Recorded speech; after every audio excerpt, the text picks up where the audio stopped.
Hi, welcome again. Let's continue. Well, we were talking on the England and basically how in England the first developments were happening, where this large-scale labor demand has become norm of the whole economic system.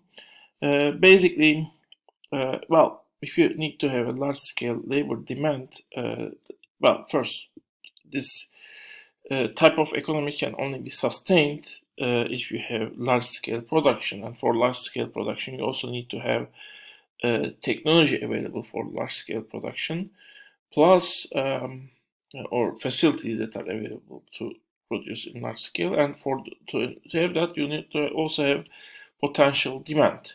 Well, as England became the um, center of the world trade, it was able to access all the markets. So this has given England the access to the large-scale demand of products it will produce, and it also has applied. The agriculture in England was also transforming for many years at the time, and the labor, the previous peasants had flowed to the cities, and they were mostly uh, homeless, and they didn't have any skills, they didn't have anything to do. So this provide this large scale of pool of worker to hire.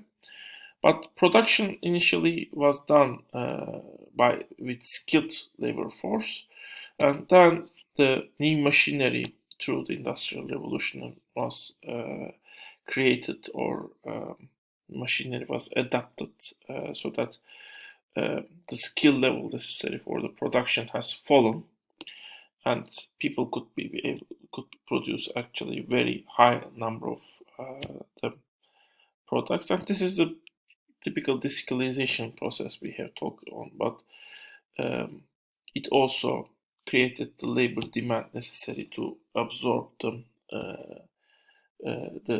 unskilled population. And in a way, I mean, this end of 18th, beginning of 19th century is the traditional labor demand started to be created first in England and increasingly in other countries also. And labor supply, in parallel to it, was also created by people leaving the villages, rural areas, and coming to the cities. Well, the nature of this labor demand was first studied by Karl Marx. Predecessors of Marx, Smith and Smith, Ricardo, Malthus, they didn't study this labor demand in much detail. They looked at the overall market conditions more in more detail. Of course, I mean they could not do everything, um, but Marx has written actually a lot on the nature of this labor demand. At first, I mean, actually, his whole look to the labor is from the demand side, not that much from the supply side. I mean, focus is mostly demand side, and he names actually, and here is actually the Marxian capital is different from the mainstream capital. He names labor also a form of capital because, from the buyer's perspective, labor is part of the wealth. Once they buy, they own it and they become part of their wealth, which they can use the production process. So labor is just like the machines, something its buyers own, according to Marx.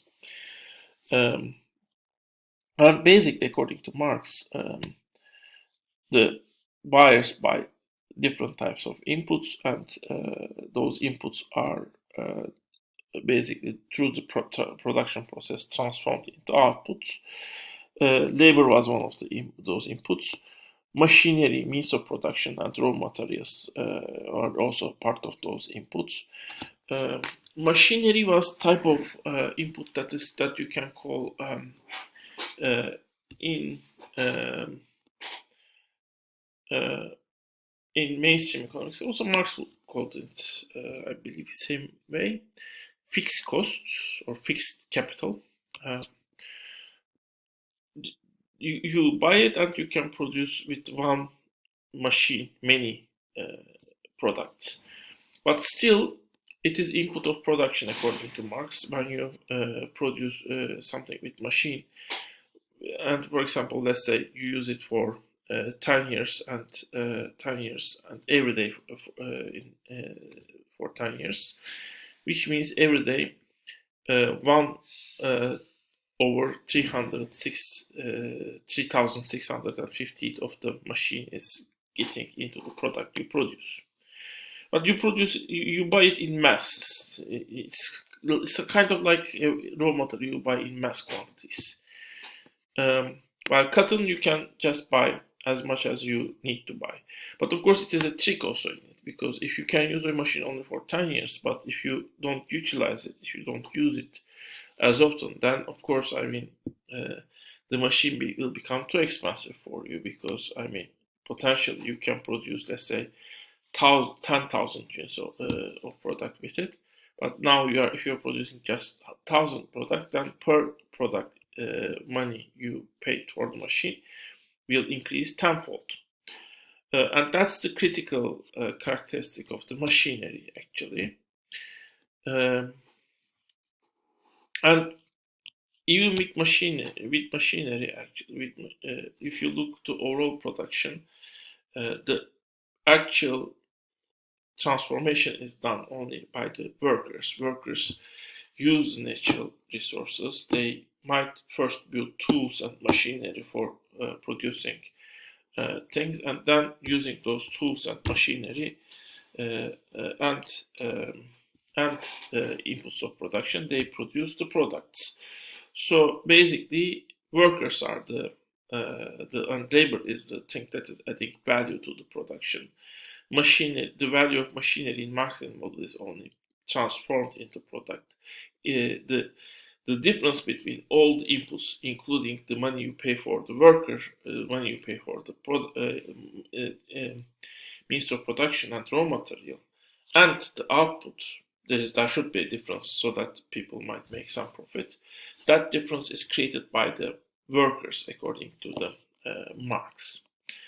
And basically, workers create both their wage that they earn, plus this money that is taken by the buyers of the workers, who are, Marx called them capitalists.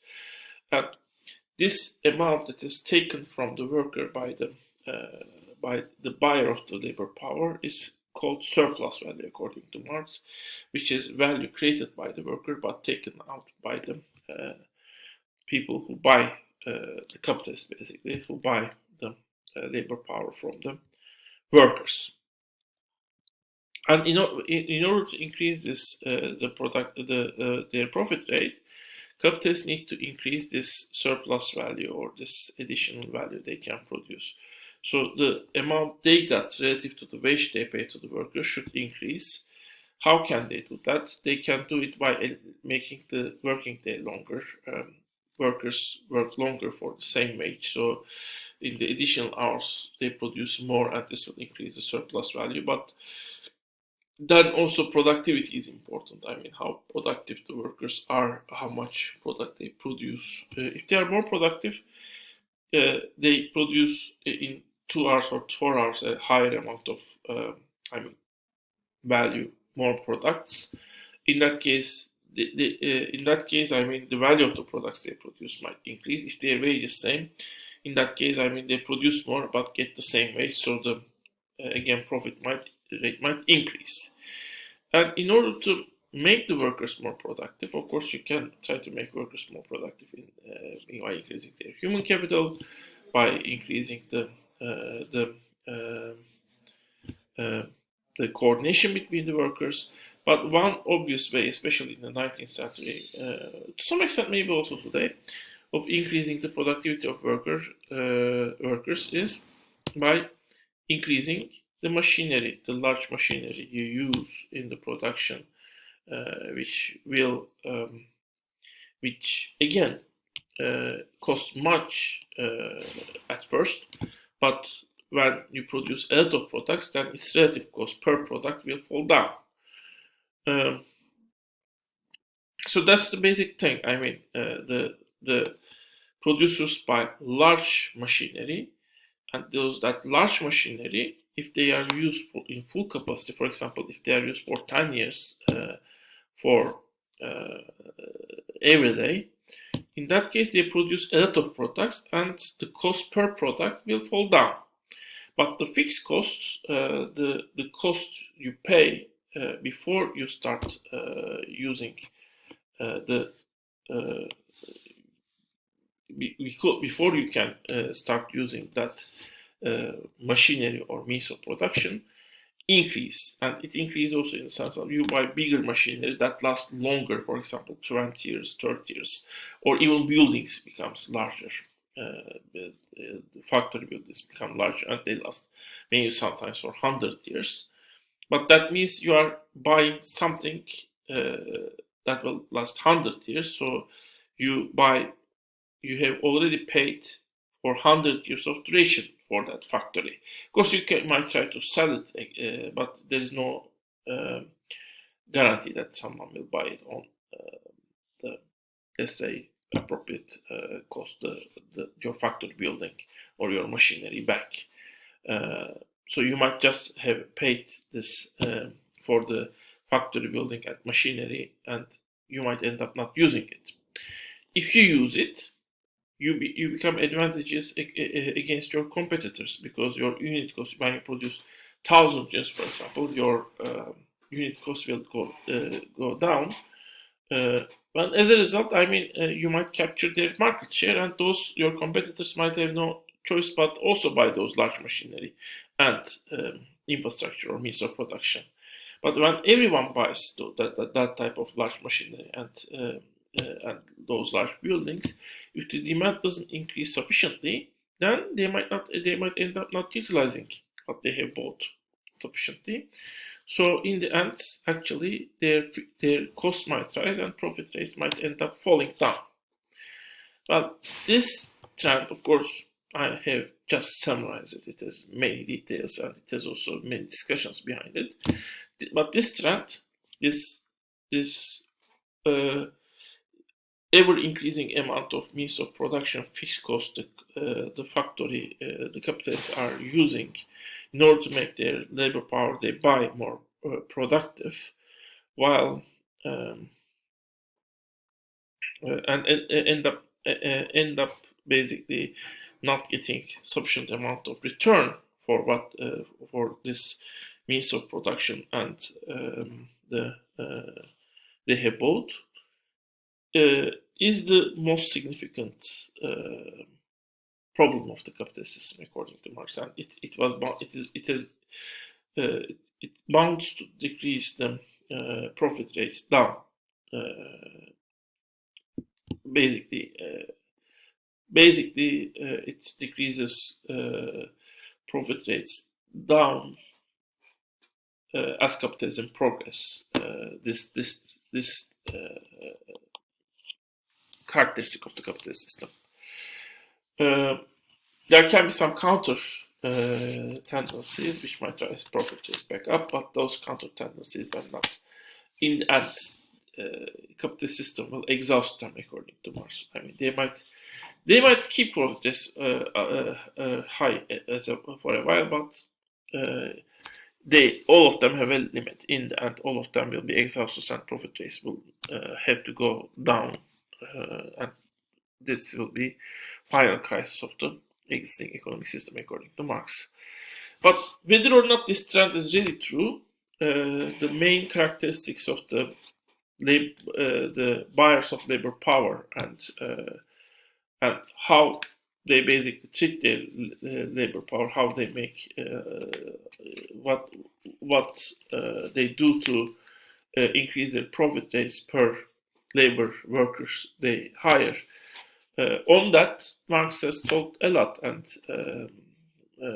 has written a lot of ideas and theories and described several processes.